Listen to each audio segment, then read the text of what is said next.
Praise the lord. Today's word. ఈరోజు వాక్యము September నెల 7వ తారీఖు 2024.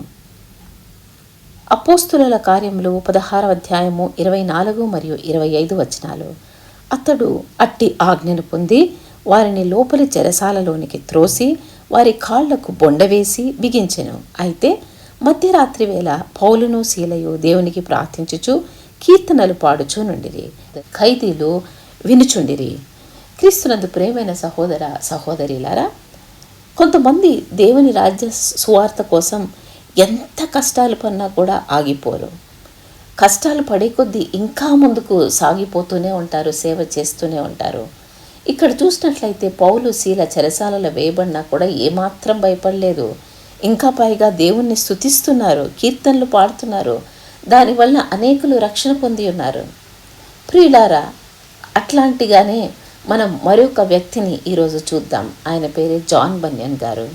ప్రతి శనివారము నేను ఒక గొప్ప వ్యక్తి గురించి మాట్లాడుతున్నాను కదా, ఎందుకంటే వీరి జీవిత చరిత్రలు తెలుసుకొని వారి నుండి మనము ఇన్స్పిరేషన్ అంటే స్ఫూర్తిని పొందుకొని జీవితంలో మనం కూడా ఎంత చేయగలమో అంత చేసి వెళ్ళిపోదామని ఆ ఒక్క ఇంటెన్షన్తోనే రాస్తున్నాను.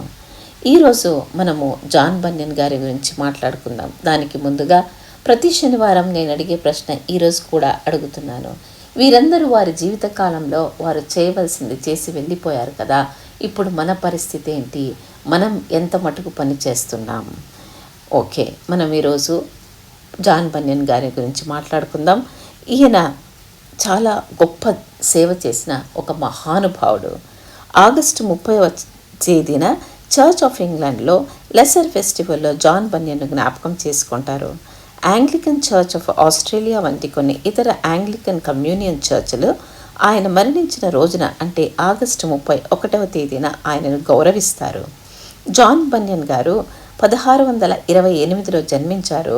1688లో ప్రభు దగ్గరకు పిలువబడ్డారు.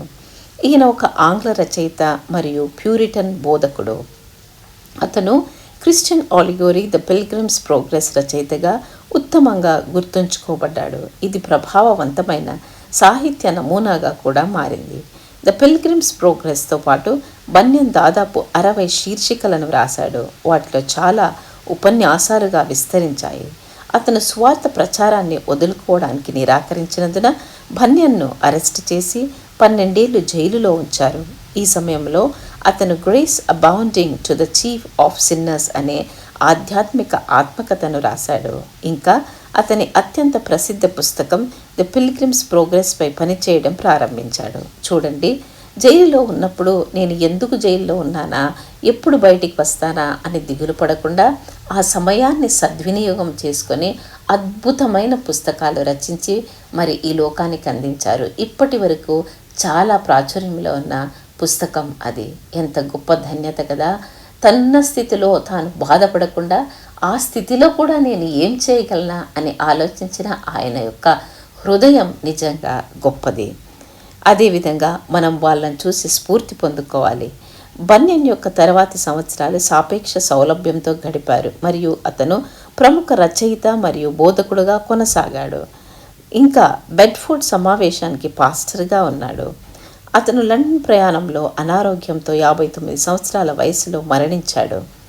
బన్ ఫీల్డ్స్లో సమాధి చేయబడ్డాడు. ది పిల్గ్రిమ్స్ ప్రోగ్రెస్ ఆంగ్ల భాషలో అత్యధికంగా ప్రచురించబడిన పుస్తకాలలో ఒకటిగా నిలిచింది. రచయిత మరణించిన 250 సంవత్సరాల తర్వాత 1938 నాటికి 1300 సంచికలు అంటే ఎడిషన్స్ ముద్రించబడ్డాయి.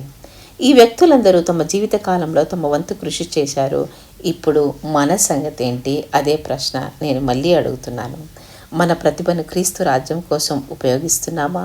అవును, మనకెంత చేతనైతే అంత పనిచేసి మన కాలం ముగించుకొని ప్రభు దగ్గరికి వెళ్దాము. ఈ వారంతా మీకందరికీ దీవెనకరంగా ఉండునుగాక. రేపటి దినం ఆదివారం కనుక మీ లోకల్ స్థలంలో ఉన్న సంఘారాధనకు వెళ్ళి లోకల్ పాస్టర్ గారు చెప్పే వర్తమానాన్ని విని ఆశీర్వదించబడండి. మనం తిరిగి సోమవారం కలుసుకుందాం.